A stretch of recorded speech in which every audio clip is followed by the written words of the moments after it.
Bike না থাকার পরও যারা বাইক রাইডিং করার স্বপ্ন দেখতে পারছেন তারা আজকে আমার এই ভিডিওটি দেখবেন। আজকে আমার এই ভিডিওটি দেখার ক্ষেত্রে কিন্তু আপনারা অবশ্যই বুঝতে পারবেন যে আসলে যে বাইক রাইড করার যে একটা স্বপ্ন থাকে, একটা সিরিয়াসলি একটা সত্যিকারের একটা স্বপ্ন থাকে, সেই স্বপ্নটা আজকে পূরণ করতে যাচ্ছি আমি কিন্তু সাইকেল দিয়ে। ওকে, আর এই সাইকেল দিয়ে কিন্তু আমি কিন্তু আমার এই স্বপ্নের বাইক কিন্তু আমি অনুসরণ করছি।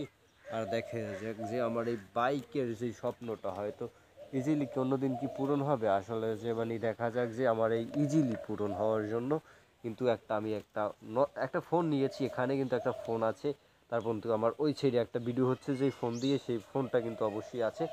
আর দেখা যাক যে আমার এই ভিডিও কোয়ালিটিটা আজকে কেমন হবে। মানে অসাম গাইজ হবে ভিডিওটা। তবে আমি কিন্তু একদম সাইকেলের উপরে আছি, সেই সাইকেল চালাচ্ছি আর আমি ভিডিও করে দেখাচ্ছি আপনাদেরকে। মানে অসাম গাইজ যে বাড়ি একদম, যে আপনাদের যে ভিডিওটা ভালো হতে হবে এমন না যে আপনারা শুনুন, দর্শক আপনাদের ভিডিওটা দেখে আপনি রাস্তায় চলাফেরা করার ক্ষেত্রে হয়তো মানুষ দেখতে পারবে যে আপনি কিভাবে কোন পজিশনে আপনি ভিডিওটা কন্টেন্ট করছেন বা কেমন হচ্ছে, ঠিক আছে।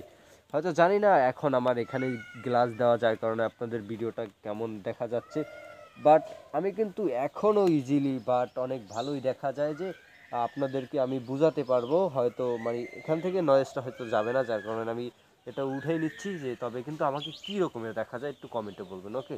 আর আজকের ভিডিওটা যদি আপনাদের কারো ভালো লেগে থাকে অবশ্যই আমাকে কমেন্টে বলবেন, ওকে।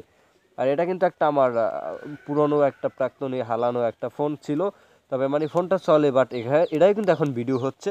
আর এটা থেকে কিন্তু আপনাদেরকে একটা ভালো ভিউ দেখাবো, যে আর সেই ভিউটা কিন্তু আপনারা দেখবেন যে কেমন হয় ভিউটা, ওকে। তাহলে বেশি দেরি না করে কিন্তু আজকের সেট আপটা দেখে যদি আপনাদের কারো ইনফিউশন জাগে যে আপনারা একজন ইউটিউবার হবেন, আর দেরি না করে তাহলে চলেন আমরা কিন্তু একজন ইউটিউবার হওয়ার ক্ষেত্রে একটা নতুন ভিডিও বানাবো, ওকে।